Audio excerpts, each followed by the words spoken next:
Welcome to the F1 Debate Show. The Sauber F1 team principal steps down from Formula 1. We talk about Carlos Sainz possibly joining McLaren. Monisha Kaltenborn, the first female Formula 1 team principal and CEO, steps down from Sauber F1 team after an amazing 7-year run as the team principal of the Swiss team.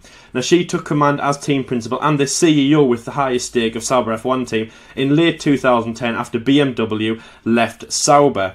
Now, they've had an up and down past few years, but she's really made ground as the first female, as I said, team principal and CEO in Formula 1. It was a lot of things that everyone was looking at and thinking that was an amazing feat that she was doing. Now, Sauber F1 have had some good and some bad years in the past. Now, 2012 was probably one of their best years when they look back if when she was in charge as well.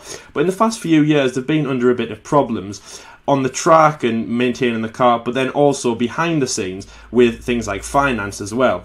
Now, in July of 2016, so last year, they were rescued by Swiss finance company Longbow Finance, and many people, and John was the one who covered that in an episode last year on his own, and many people would have been thinking that was an amazing thing for Sauber. They've been rescued, obviously, by a Swiss banking company, obviously from their own country as well. It was absolutely great, but a lot of people didn't think like that. Now, obviously, Peter Sauber, who was behind the scenes, obviously the founder of Sauber F1 team, wasn't very happy with that, and he lost 65% of his original stake in the team to Longbow Finance as well, which obviously wasn't very good from him. But then Monisha, who was running the team as the team principal and really had the biggest stake in the team as the chief executive officer, had the biggest say, she didn't really like how Longbow Finance was running her team, really, and running it kind of into the ground. The money was flowing more so when they needed to be rescued in early 2016, but the team just needed more money and they needed more of a push. Anyway, they'd been battling heads for a good few months. Anyway, it's come to the crunch now that later on Wednesday it was confirmed that she steps down with immediate effect from Sauber F1 team and Formula 1 in general.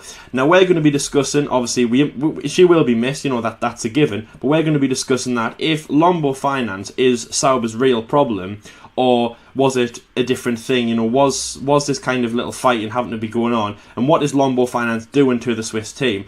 So I'll give you a bit of a rundown about Sauber. Obviously, last year they were the penultimate team to finish in the Constructors. They were one in front of Manor, and then obviously Manor folded at the end of last year, which meant that they were the team that were coming in to this season, and you were thinking that they were going to be the ones that were going to be at the back, really. Obviously, the team that's at the back is a bit of a joke, really. We're not going to be discussing them. I mean, that is really... Honestly, that is a joke and a half to say who is behind them. But Sauber F1 team, they're still not a team that are really, really on top. Struggling to make points. Obviously, with their two drivers, Pascal Wehrlein and Marcus Ericsson. They also had a third driver in for the first two races of Antonio Giovinazzi. So the team isn't really doing very well. They're not really on good terms in terms of the car and how it's backed, and obviously their progression in Formula 1 this season, but also the finance as well. And obviously we found out today that a lot of battling financially between Monisha and Longbow Finance has been going on. So basically we're here to discuss what is happening with Sauber, and really, can they be rescued? And really, do they need this headache with all the things that are going on? And obviously, all the things that we discussed last year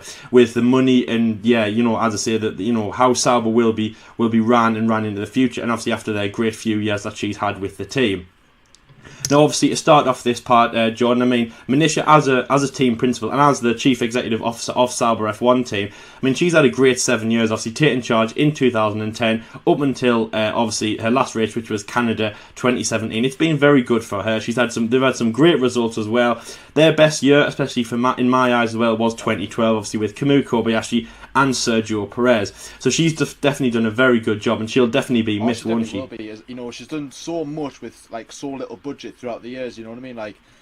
Obviously she had Peter Sauber alongside her for a couple of years. Once he he took a step back away from Formula 1 for a bit. Obviously, ran alongside Monisha for a bit, and then obviously officially stood back. I think it was about 2013. I think where he literally left the paddock, and that was it. But I mean, as like you said, 2012 was absolutely fantastic year for Sauber. That should have been the year where they really kicked on from there and sort of went up, and maybe gone back to the days of when they were with BMW, which is probably definitely Sauber's biggest years in Formula 1. But I think this is, for me, this actually come as a bit of a surprise when I first heard the news, because I was like, I thought Monisha was in a comfortable position. She was ready for the season. They've got the Honda deal next season, so things are a bit. Maybe then again she's probably discovered. Hang on a second, Longbo said this. I didn't want Honda in, so maybe that has something to do with it. But yes, I honestly thought the ship was steadying and stuff. I mean, yes, the car isn't really good. They're not in a good position financially. Got 2 points rather, I think, or anyways, they're ahead of McLaren and all that. So they're doing okay, but I think something has probably been said behind the scenes that Longbo has said to Monisha and maybe some of the executives where they haven't really agreed on, and maybe Monisha's just like, or maybe this has happened for a good, well, since the day they came in, really. She's probably thinking, okay, let's calm down, new year, new start, and probably 2017 has probably been like, it's just not happening for me. Now, she hasn't really been successful, but also in terms of the female perspective in Formula 1, it's been incredible, if I'm honest with you. 7 years, the first female manager, F1 team principal. It's a great achievement. It's a great achievement in itself. However, I think this is now officially probably the end, I would say, the beginning of the end for Sauber, in my opinion, anyways, because I can't say. I think now they're going to get rid of a lot of experienced higher people, and now they're going to bring in some people that they want in, and I think this is where we will start probably seeing the end of Sauber, and then maybe Longbo might officially take over the team at one stage, maybe in the future, and then maybe rebrand it as another team. Because when they first took over, they said, okay, we are not changing the name for Sauber, it's staying as it is. But I think in the next couple of years, once they've got rid of people who Peter Sauber employed or work with, and I think they're going to go, okay, I think it's officially safe to say that we are going to take over this team now, and maybe I don't know what the future holds, but I've seen that happen before, not only in Formula 1. I've seen it in football. I've seen it.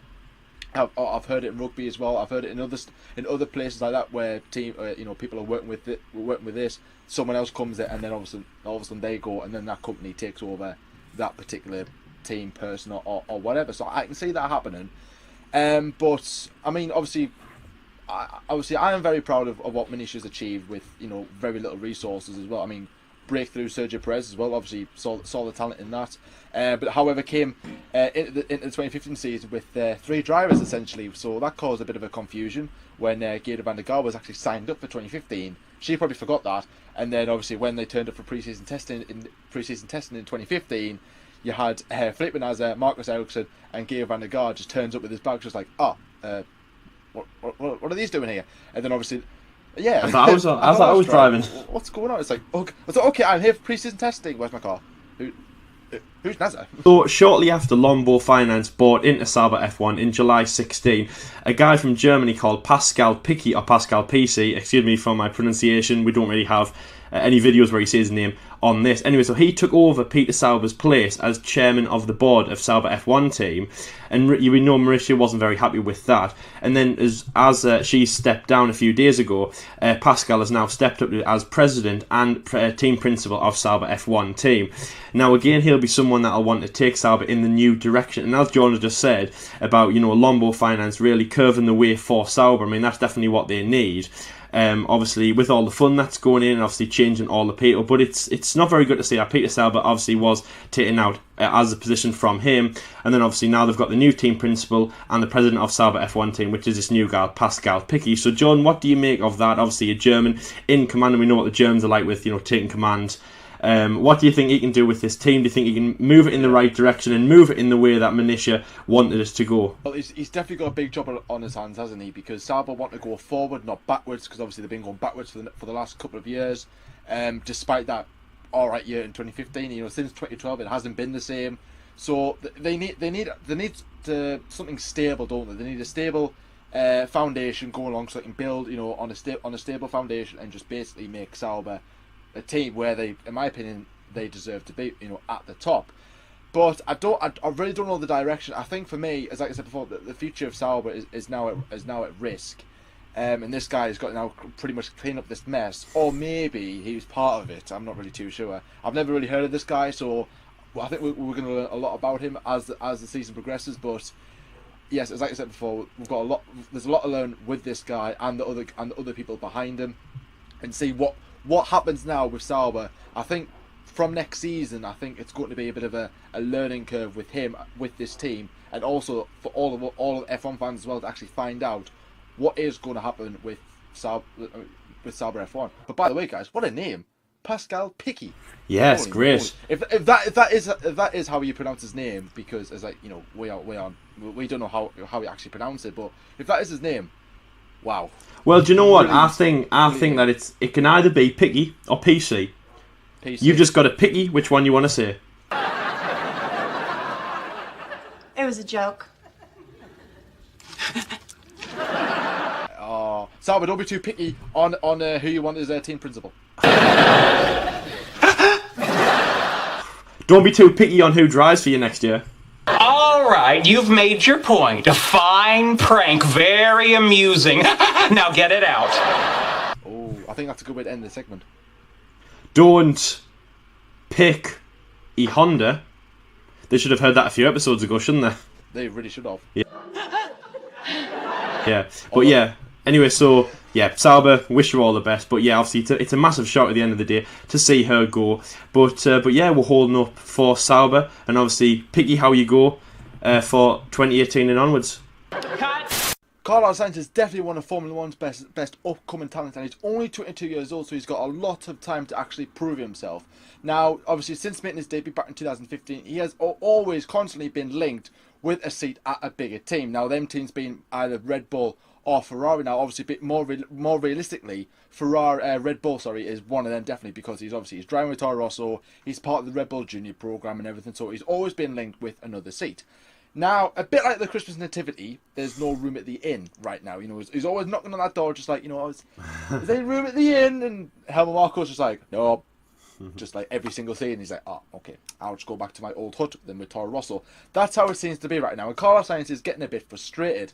Now, I did say his age before at the start is 22 years old, which is still young enough to actually prove himself. However, with each season that passes, he's obviously going to get older, which means is that obviously he's not going to pretty much be old enough actually probably for Red Bull to allow Red Bull for him to give him a chance, because everyone seems to be going with the younger generation since Esteban Ocon and Max Verstappen came in. I mean, let's not talk about Lance Stroll, but let's say, but since Max Verstappen came in at 17 years old, and what a success he's been so far, then everyone seems to be adapting to the same approach what Red Bull have done. And obviously Esteban Ocon, when he came in with Manor, and now Force India grabbed him, didn't they? So it seems to be the young gun seems to be the way forward right now. So obviously, Carlos Sainz is still at that age, but however, time is ticking. Now, obviously, recently he's been linked with a bit of a surprise move to a team who we should now call the team that should not be named. If you watch Harry Potter for that instance, they know what I'm on about. The M word, shall I say? The M word, which is obviously McLaren. Now, McLaren is obviously in a bit of a pickle right now with obviously the Honda deal going AWOL right now. Obviously, we'll discuss that a little bit more. But obviously, he is highly linked to move to McLaren for 2018. Should there be no seats available at Red Bull, because Red Bull are very keen to hang on to Carlos Sainz, the young prodigy, and he was actually contacted by Renault in 2016 to sign for them for 2017, and Red Bull said no, hands off, get rid of him, get off him, he's ours. And obviously Carlos Sainz was like, well, you're not giving me a chance in your team, so I might go elsewhere. So obviously, Carlos Sainz will definitely be looking at other options, and obviously just be monitoring different situations and just be like, okay, I might try and go here, I might try and go there. Obviously, if Red Bull allow them. So, Lyle, we all know how talented Carlos Sainz is going to be. Now, I've just said there that he is linked with a move to McLaren. Now, this is obviously him possibly looking at other options instead of Red Bull, because as I said before, there's no room at the end. Red Bull, I've got their both drivers in lockdown right now. They seem to be very, very trusted in Max Verstappen and Daniel Ricciardo. Now, obviously, should one of them leave, I mean, Carlos Sainz might get the jump in there, but do you think Carlos Sainz can actually afford to wait that long? Or do you think he should actually go off and jump to another ship? A bit like what Kevin Magnussen did with McLaren. He's just sort of left the program, jumped ship, and went somewhere else. and it's turned out all right so far. So do you think Carlos Sainz should do that, or do you think he Yeah, should so stay with Red Bull? Carlos, I mean, obviously he wants to go somewhere, as you say, you know, that gives him the car, that gives him the opportunity. Now, in the last year, you know, remember with the trading places and that, he was very quiet, you know, around that. He was very, you know, he kept himself clean, but he was probably thinking, well, yeah, you know, there was a lot of talk of Daniel, there was a lot of talk of Max, and then where was my mention in it? You know what I mean? Where was my invitation? The thing with the Red Bull drivers, and the Red Bull Junior program is what they're called, is they get protection. So obviously there's a lot of protection with them. They'll go through the ranks. They'll move up from obviously like the GP2 team, GP2 sponsors, into maybe the development driver, the third place driver, to obviously the Torro Rosso drives, and then the Red Bull drives. There's a lot of protection to move up that level. Obviously, we've seen people like Sebastian Vettel and Daniel Ricciardo go through that. We saw it with Daniel Kvyat. Obviously, it's still weird to think that he was with Red Bull at one point. So, I mean, he did succeed. He kind of, you know, he jumped up, he touched the top, you know, even for a small time, but then he was back down to Torro Rosso. And obviously, again, when like last year when they were deciding, you know, who was going to stay and who was going to go, you know, who were they going to sign, was Pierre Gasly. Obviously, again, that's one of our drivers, our development drivers. Obviously, ex GP2 driver, you know, very very high up, obviously in the Red Bull Junior program as well. But Carlos Sainz at the moment, obviously being in the junior team, Carlos Sainz don't call me junior. You know, in the junior, or he probably doesn't call it that. Then he probably calls it the normal team. Well, I mean, you know, Torro Rosso, they're trying to distance themselves from that, but at the end of the day, it's still the Red Bull Junior program that they're moving forward through. It's all about the vacant seats. Obviously, there's only 22 seats in Formula 1, obviously, with 10 teams. So it's all about, you know, is there going to be a spare seat next year for Carlos to jump to? Obviously, because you've got different rumours going around. Obviously, you've got Daniel maybe going to, like, Ferrari or going after Mercedes. Likewise, you've got Max, Ferrari, Mercedes. You know, there's loads of talk where who's going to go where, what's going to happen. And again, that's got to happen with those teams. Formula 1, it's, you know, the silly season is never ending. You know, there's always drivers going, you know, one place or the other, really. So it definitely depends that. But then the other option that you said, Jordan, which is, to be honest, it probably looks like it's going to be a very high one for Carlos, is to go to McLaren. And obviously, Fernando Alonso, you know, he looks up to him, obviously fellow Spaniard as well. But with the contract ending at the end of this year, what is going to happen to him? And also, where is he going to stay? We know Fernando Alonso's been in Formula 1 over a decade. You know, his first world championship was 12 years ago. You know, that's crazy to think about. So whatever he's going to do, is Carlos then going to replace him? So for example, say if we get the phone call around September time, which is obviously when he thinks he'll make his decision about where he's going to go, do you think he'll get the decision and then Carlos will be like right in there to fill his seat? But then the other thing on the spectrum, probably the last thing, the thing that I think will make Carlos's mind up if he's going to go to McLaren, is the engine deal. Because obviously, as you know, McLaren have now, Honda has now agreed to leave McLaren at the end. I've worded it like that because for a lot of McLaren fans out there, it might be good to think that Honda have actually jumped. You know, they've actually like given in. Obviously, McLaren will be like, you know, get out, and they've gone, oh fine, I'll leave. You know, I don't want to crash the party anymore. You know, I don't want to slow things down. No pun intended. And so they've left, obviously. So there's all going to be talk about, you know, where's McLaren going to go to? What are they going to do? Are they going to go Honda again? No, they can't go Honda again. I didn't say that, sorry. Are they going to go Mercedes? Are they going to go somewhere else? Maybe like Jaguar or Aston Martin, Alfa Romeo. Just, you know, the different names that we've chucked about. You know, what is going to happen? Where are they going to go? With that's obviously for a different topic, but that's a big one. And I think that's definitely going to make Carlos's mind up. Because I can tell you now, John, if he gets a phone call to say, right, Fernando's gone, but they're going to stay...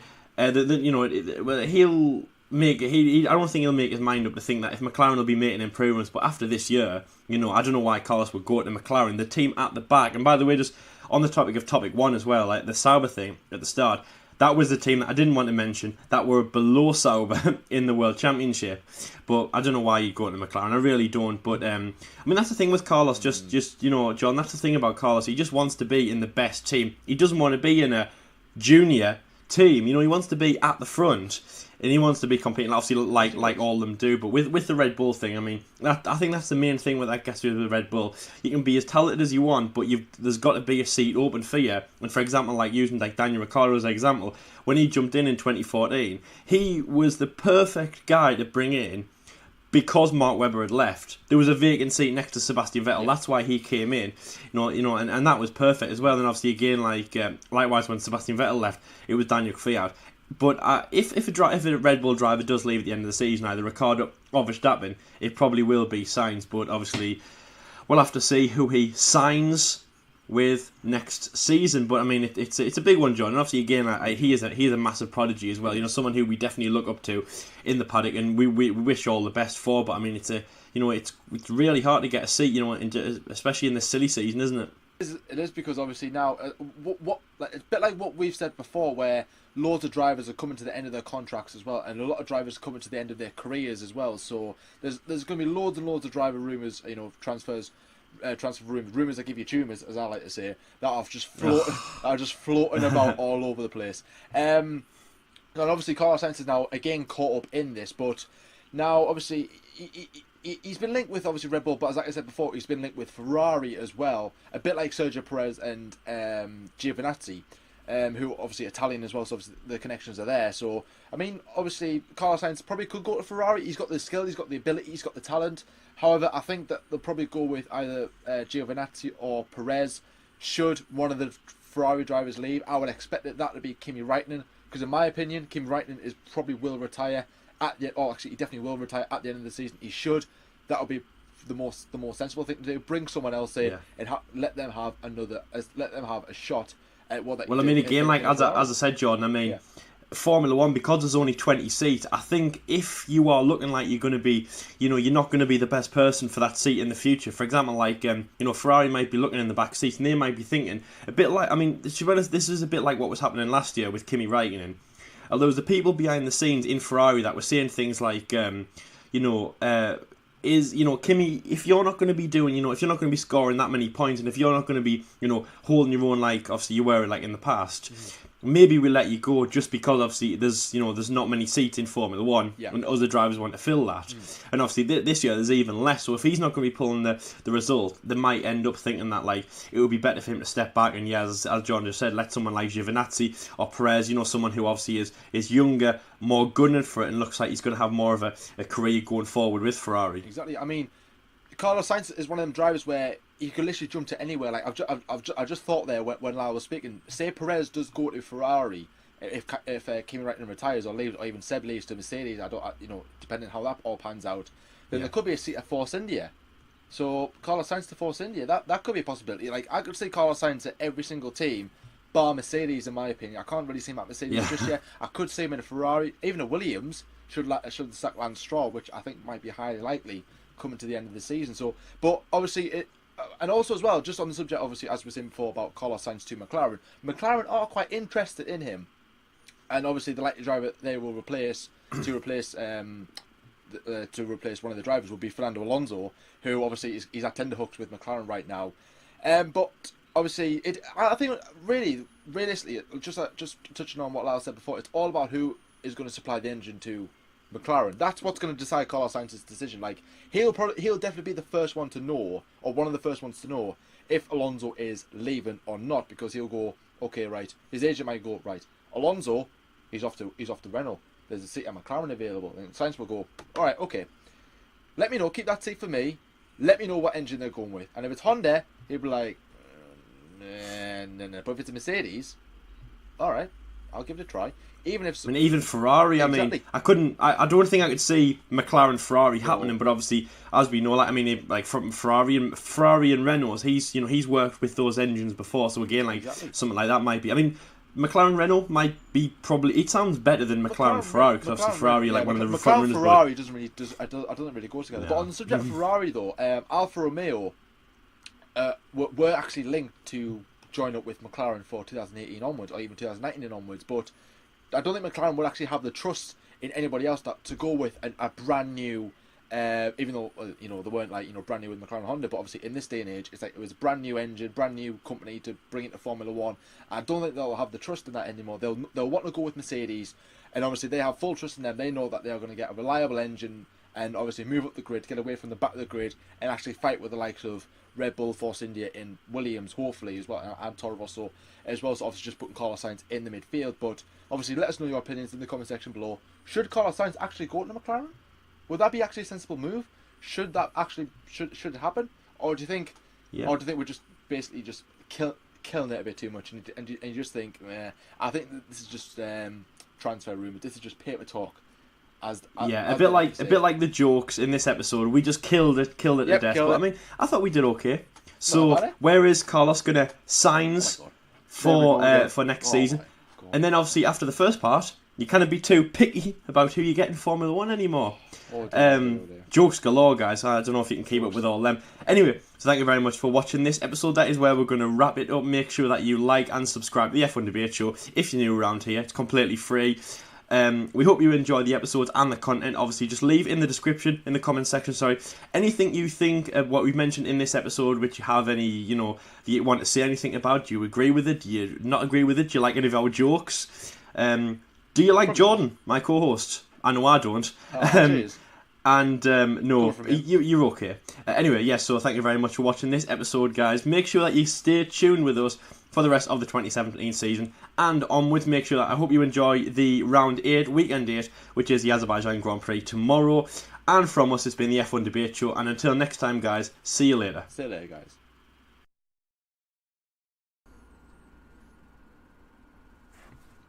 The first ever team principal and CEO of Formula... What?